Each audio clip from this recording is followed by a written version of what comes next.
अस्सलाम वालेकुम, मैं हूं अज़ीज़ रज़ा और आप देख रहे हैं मेरा यूट्यूब चैनल केमिस्ट्री वर्ल्ड। आज हम डिस्कस करने जा रहे हैं लेक्चर नंबर 6 है जो बेसिकली हमारा क्रोमेटोग्राफी पर। उसमें आज हम डिस्कस करेंगे बड़ा ही इम्पोर्टेंट और बार बार रिपीट होने वाला और बार बार सुना जाने वाला टॉपिक, वो है पेपर क्रोमेटोग्राफी। इससे प्रीवियस 5 लेक्चर्स बेसिक लेक्चर्स थे। अगर क्रोमेटोग्राफी को अगर आप सही तरह समझना चाहते हैं, अबूर हासिल करना चाहते हैं इस पर, तो आपको वो प्रीवियस 5 लेक्चर्स देखना बड़ा ज़रूरी हैं। अगर वो आप देख कर चलेंगे तो आपकी बेस अच्छी बनेगी, क्योंकि मैंने उसमें प्रिंसिपल्स जो बताए थे क्रोमेटोग्राफी पर, जिनकी बुनियाद पर ये जो पेपर क्रोमेटोग्राफी है, कॉलम क्रोमेटोग्राफी है और हमारे पास आयन एक्सचेंज क्रोमेटोग्राफी है, ये जो डिफरेंट टाइप्स हमारे पास आती हैं ये उन्हीं प्रिंसिपल्स की बेस पर आती हैं। तो उन प्रिंसिपल्स को मैं प्रीवियस 2 वीडियोज़ में अच्छी तरह डिस्कस कर चुका हूँ। आज चले हम डिस्कस करते हैं पेपर क्रोमेटोग्राफी।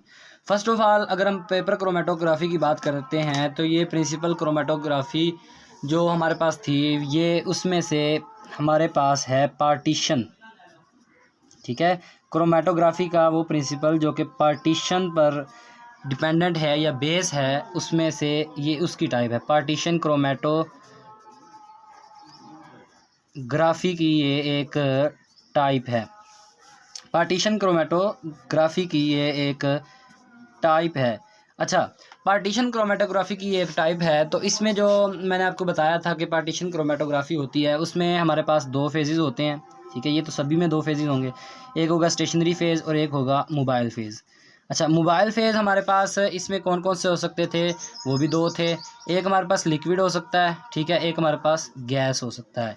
मगर जो स्टेशनरी फेज़ है वो हमेशा हमारे पास जो पार्टीशन क्रोमेटोग्राफी यानी कि पेपर क्रोमेटोग्राफी इनडायरेक्टली वो ये होगा कि उसमें हमारे पास जो स्टेशनरी फेज़ होगा वो हमारे पास हमेशा लिक्विड होगा। ठीक है, ये बेसिक सा डिफरेंस है। ठीक है, ये बाकी टाइप्स और इसमें ये जो डिस्टिंक्शन की बात है यही है कि इसमें जो हमारे पास स्टेशनरी फेज़ होता है वो लिक्विड होता है।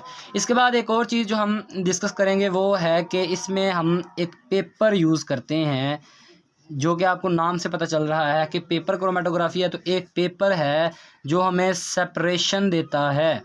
ठीक है, सेपरेशन देता है किस तरह कि वो हमें स्टेशनरी फेज़ प्रोवाइड करता है। देखें, अब ये बात थोड़ी कम्प्लेक्स हो गई आपके लिए कि एक पेपर है वो सिंपल सा सेपरेशन भी दे रहा है, स्टेशनरी फेज़ दे रहा है, तो वो किस तरह दे सकता है। मैं आपको उस पेपर का बताता हूँ कि उस पेपर की क्या क्या खसूसियात हो सकती हैं। उस पेपर की हमें अगर बात करें तो फॉर एग्ज़ाम्पल एक हमारे पास है लीफ पेपर। आपको पता है सेलुलोज से मिलकर बना होता है, वो प्रीवियस वीडियोस में मैं काफ़ी चीज़ें बता चुका हूँ, तो वहीं से हम दोबारा स्टार्ट कर रहे हैं बात को। एक होता है हमारे पास लीफ, ठीक है, उसका हम निकालते हैं एक्सट्रैक्ट। ठीक है, एक बीकर में हमने निकाल लिया एक्सट्रैक्ट। अच्छा, एक्सट्रैक्ट में मैंने आपको डिटेल में बताया हुआ था कि क्या क्या निकलता है। एक निकलता है क्लोरोफिल, एक एक्जेंथोफिल और एक हमारे पास कैरोटेनॉइड्स निकलते हैं। ठीक है, उनका मैंने आपको बताया था कि उसने जो साइंटिस्ट थे हमारे पास जिन्होंने क्रोमेटोग्राफी की इन्वेंशन की थी, उसने किस तरह इनके जो डिफरेंट कलर्स थे, डिफरेंट इनके जो कंपोनेंट्स थे इस सोल्यूशन के, उनको किस तरह सेपरेट किया था। इसके बाद जब अगर हम बात करते हैं पेपर के क्रोमेटोग्राफी की, तो पेपर हमारे पास जो यूज़ होता है वो कुछ इस तरह का होता है। ठीक है, नॉर्मली जो हम यूज़ करते हैं। अब ये इस पेपर की जो 2 चीज़ें डिफरेंट हो सकती हैं, ये पेपर जो हम यूज़ करते हैं पेपर क्रोमेटोग्राफी में, उनकी 2 तरह की ये इनके डिफरेंट चीज़ें हो सकती हैं इनमें। एक इनमें जो पोरोसाइट्स होते हैं वो डिफरेंट हो सकते हैं। ठीक है, पेपर्स सारे एक जैसे नहीं होंगे, उनमें पोरोसाइट्स का डिफरेंस हो सकता है। दूसरा, ये साइज़, ठीक है, इनके साइज़ का भी डिफरेंस हो सकता है कि एक पेपर हमारे पास मोटा होगा, एक पेपर हमारे पास पतला होगा, एक मॉडरेट साइज़ का होगा। ठीक है, तो उनका हमारी पेपर क्रोमेटोग्राफी पर भी बड़ा असर पड़ता है। ठीक है, पोरोसाइट्स क्या होते हैं, फॉर एग्जांपल मेरे पास एक पेपर है ये, ठीक है, एक पेपर है ये, दूसरा पेपर है ये, ठीक है, और तीसरा पेपर ये है ये। देखें, ये बज़ाहिर तो हमें साफ बिल्कुल एक जैसे नज़र आ रहे हैं। ठीक है, मगर इनमें मसला कुछ ये होता है कि कुछ जो पेपर होते हैं उनमें जो पोरोसाइट्स होते हैं, जो सुराख होते हैं जिनमें हमारा वो स्टेशनरी फेज़ लॉक होता है, ठीक है, वो कुछ में तो ये बड़े बड़े होते हैं। ठीक है, ये होते हैं। कुछ में ये छोटे छोटे होते हैं ठीक है, ये बिल्कुल स्मॉलर साइज़ हो गया। कुछ ये नॉर्मल साइज़ के होते हैं ये, ठीक है, ये मॉडरेट। तो ये पोरोसाइट्स का जो डिफरेंस आ सकता है, ठीक है, पोर्स जो होते हैं जिनमें से हमारा स्टेशनरी फेज लॉक होता है, उनका डिफरेंस हो सकता है। और एक हमारे पास होता है साइज़ डिफरेंस। अगर उसमें साइज़ और हमारे पास पेपर क्रोमेटोग्राफी का जो टाइम है, मतलब पेपर क्रोमेटोग्राफी करते हुए हमें कितना टाइम लगता है, अगर हम उसकी बात करें तो हम बात करते हैं कि जो हमारे पास जितना साइज़ मोटा होगा, ठीक है, जितना साइज़ पेपर का मोटा होगा उतना हमारा टाइम ज़्यादा लगेगा, ठीक है। और जितना टाइम पेपर का साइज़ कम होगा, मोटाई कम होगी, उतनी हमारा टाइम कम लगेगा। ये देखें, साइज़ और टाइम, मतलब अगर एक पेपर आप यूज़ कर रहे हैं, ठीक है, उसकी जो आप की सेपरेशन है वो दे रहा है 20 मिनट्स में, ठीक है, और उसकी थिकनेस है आपकी, फॉर एग्जांपल मैं बात करता हूँ 2 मिलीमीटर, यानी कि ये जनरल सी बात कर रहा हूँ, ऐसा होता नहीं है, ज़रूरी ये नहीं कि फ़िक्स साइज़ है। तो अगर आप ले लेते हैं 4 मिलीमीटर, आप साइज़ बढ़ा लेते हैं, तो वही आपका जो प्रोसेस होगा सेपरेशन का वो जाकर कहीं होगा 130, यानी कि 1.5 घंटे तक भी वो प्रोसेस, मतलब साइज़ का इतना डिफरेंस हो सकता है कि जो काम 20 मिनट में सेपरेट करके दे रहा था पेपर, वही आपको 130 मिनट में भी सेपरेट करके दे सकता है। अगर आप बात करें कि जो पेपर होता है हमारे पास, ये पेपर जो होता है हमारे पास, ठीक है, तो ये बेसिकली आप अगर आप गौर से इसको एग्जामिन करें तो ये हमारे पास सेलुलोज का मिलकर बना होता है, ठीक है। सेलुलोज का स्ट्रक्चर कुछ यूं होता है, ठीक है, ये थ्रेड लाइक होता है स्ट्रक्चर सेलुलोज का हमारे पास, ठीक है, जिसमें हमारे पास थ्रेड लाइक स्ट्रक्चर में हमारा वाटर, ठीक है, वाटर का मॉलिक्यूल्स जो हैं वो इंट्रैप होते हैं और ये बिल्कुल मूव नहीं कर पाते, और स्टेशनरी फेज़ हमें प्रोवाइड करता है ये कुछ इस तरह। ये हमारा जो पेपर होता है, पेपर क्रोमेटोग्राफी में हम यूज़ करते हैं, तो ये जो वाटर है ये हमारे पास स्टेशनरी फेज़ के तौर पर काम करता है। और एक और चीज़ यहाँ पर देखना चाहें तो ये जो अगर ये जो इधर से हम इसे खोल कर देखें तो यहाँ पर हमें जो ग्लूकोज मॉलिक्यूल मिलता है, ग्लूकोज मॉलिक्यूल कुछ हमारे पास इस तरह होता है, देखें, रेक्टेंगुलर शेप में ये हमें ग्लूकोज मॉलिक्यूल मिलता है, ठीक है। यहाँ पर भी हाइड्रोजन, एक हाइड्रोजन यहाँ पर, एक हाइड्रोक्सिल ग्रुप यहाँ पर, एक हाइड्रोक्सिल ग्रुप यहाँ पर, हाइड्रोक्सिल, हाइड्रोजन, हाइड्रोजन, हाइड्रोक्सिल, और ये CH2OH, ये हमारे पास हाइड्रोक्सिल ग्रुप होता है। इसको बनाने का मकसद क्या है कि ये जो इतना सा अगर आप ग्रुप देख लें, अगर मैं इसको एलेबोरेट करके दिखाऊं आपको, अगर मैं आपको यहाँ पर एलेबोरेट करके दिखाऊं तो ये देखें कुछ इस तरह का ये बांड होता है, हाइड्रोजन और ये हाइड्रोजन, ठीक है। तो ये जो बांड होता है, सॉरी, ये बांड जो होता है, ठीक है, ये कुछ इस तरह का सिर्फ ये दिखता है, और यहाँ पर हमारे पास वाटर मॉलिक्यूल इंट्रैप होता है, आप अच्छी तरह जानते हैं। तो ये हमारे पास वाटर मॉलिक्यूल का जो इंट्रैप हुआ पड़ा है ये। अच्छा, अब जो ऑक्सीजन होती है उस पर आपको पता है इलेक्ट्रोनेगेटिविटी ज़्यादा होती है, वो इलेक्ट्रॉन्स अपनी तरफ विड्रा करता है, तो इस पर आ जाते हैं नेगेटिव, पार्शियल नेगेटिव, इस पर पार्शियल पॉजिटिव, और इस पर पार्शियल पॉजिटिव, और इस पर partial positive, partial negative, partial positive. अब इनमें जो ऑक्सीजन पार्शियल नेगेटिव और पार्शियल पॉजिटिव है, इनमें हाइड्रोजन बॉन्डिंग बनती है, ठीक है। हाइड्रोजन बॉन्डिंग होने की वजह से ये कॉम्पैक्ट हो जाता है ये वाटर मॉलिक्यूल्स को, ठीक है, ये सॉलिडिफाई कर देता है, मतलब मूवमेंट इनकी नहीं होती, तो इसकी वजह से ये स्टेशनरी फेज हमें प्रोवाइड करता है। उसके बाद जो हमारे पास फिल्टर पेपर है वो हमारे पास पोरोसाइट्स में भी हो गया, ठीक है, ये डिफरेंट हो सकता है, हमने ये भी देख लिया कि ये साइज़ में भी डिफरेंट हो सकता है। उसके बाद एक और चीज़ में भी ये डिफरेंट हो सकता है, वो है हमारे पास शेप। अब शेप ये हमारे पास एक तो नॉर्मल ये जो हम बार बार यूज़ कर रहे हैं वो रेक्टेंगुलर शेप हो सकता है, ठीक है, यानी कि ये रेक्टेंगुलर शेप भी हो सकता है, और दूसरा हमारे पास होता है ये राउंड शेप, सर्कुलर शेप भी हो सकता है, ठीक है।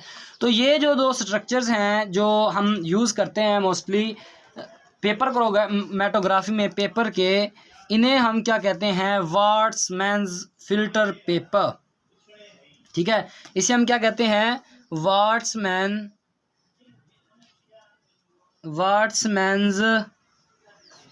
Filter paper. तो ये हमारे पास वाट्समैन फिल्टर पेपर कहलाते हैं। वाट्समैन क्या है, वो एक साइंटिस्ट था जिसने इस फिल्टर पेपर को ईजाद किया था। इसके बाद अगर हम पेपर क्रोमेटोग्राफी का मैं प्रोसीजर तो आपको बड़ी बार बता चुका हूँ कि जो हमारे पास पेपर होता है हम उसे हैंग करते हैं एक कंटेनर में। देखें, ये है हमारे पास पेपर, ठीक है। इसकी मैं आपको पूरी डिटेल बता चुका हूँ कि पेपर किस चीज़ के बिल से बना होता है, उसमें कौन कौन सी इंटरेक्शंस होती हैं, ठीक है।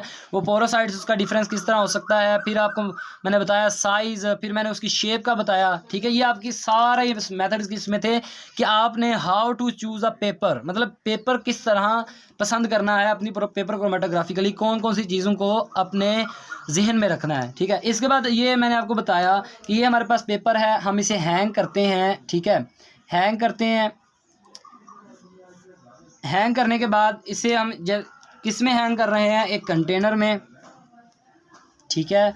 एक कंटेनर में इसे हम हैंग कर देते हैं, ठीक है। ये कंटेनर है, इसमें हमने इसे हैंग किया हुआ है। इस कंटेनर में हम अपने फिल्टर पेपर को हैंग करते हैं और इसमें हमारे पास पहले ही स्टेशनरी फेज़ मौजूद है, ठीक है।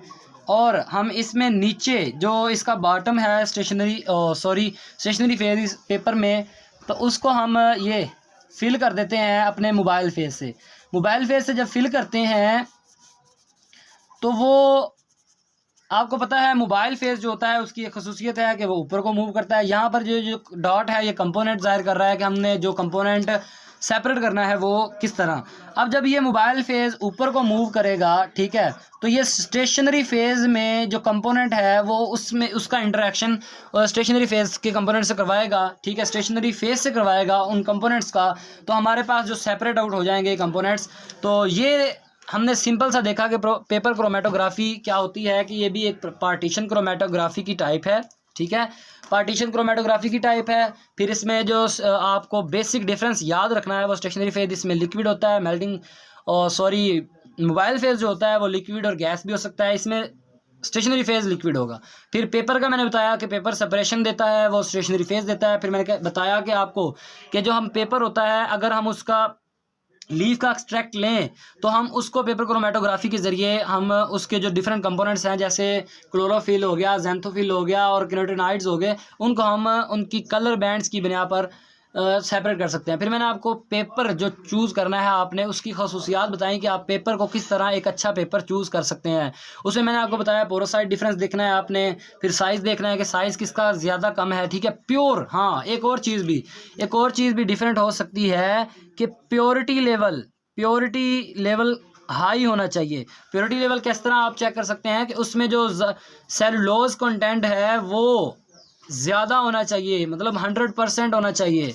और इम्प्योरिटी जो है वो 0% हो, वो फिल्टर पेपर आपने तलाश करना है, ठीक है।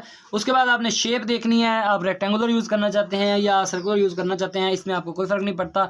हाँ, साइज़ देखना है, अगर साइज़ मोटा पतला होगा तो आपका अगर जो 20 मिनट में प्रोसेस हो जाए वो 130 में भी हो सकता है। ये था आज का हमारा लेक्चर जिसमें हमने पेपर क्रोमेटोग्राफी को डिटेल में देखा। उम्मीद करता हूँ आपको वीडियो पसंद आई होगी। लाइक और शेयर करना मत भूलिएगा। Wait for the next lecture जिसमें हम कॉलम क्रोमेटोग्राफी को नहीं देखेंगे, हम इसी की पेपर क्रोमेटोग्राफी की जो डिफरेंट टाइप्स हैं उनको देखेंगे, ठीक है। जिसमें हमारे पास जो एक टाइप है मैं आपको बताता चलूँ आपके इंटरेस्ट के लिए, वो होगी असेंडिंग क्रोमेटोग्राफी, ठीक है। दूसरी होगी हमारे पास डिसेंडिंग क्रोमेटोग्राफी और तीसरी हमारे पास होगी एक्सियल या रेडियल, ठीक है, रेडियल क्रोमेटोग्राफी। तो ये जो है टाइप्स हम इनको नेक्स्ट लेक्चर्स में प्रोबेबली 2 या 3 लेक्चर्स में इन तीनों को हम डिस्कस करेंगे। और ये बेसिकली हमारे पास एक ही टाइप की 3 टाइप्स हैं। ये नेक्स्ट लेक्चर में इंशाल्लाह हम डिस्कस करेंगे। अल्लाह हाफिज़, अल्लाह निगहबान, थैंक्स फॉर वॉचिंग।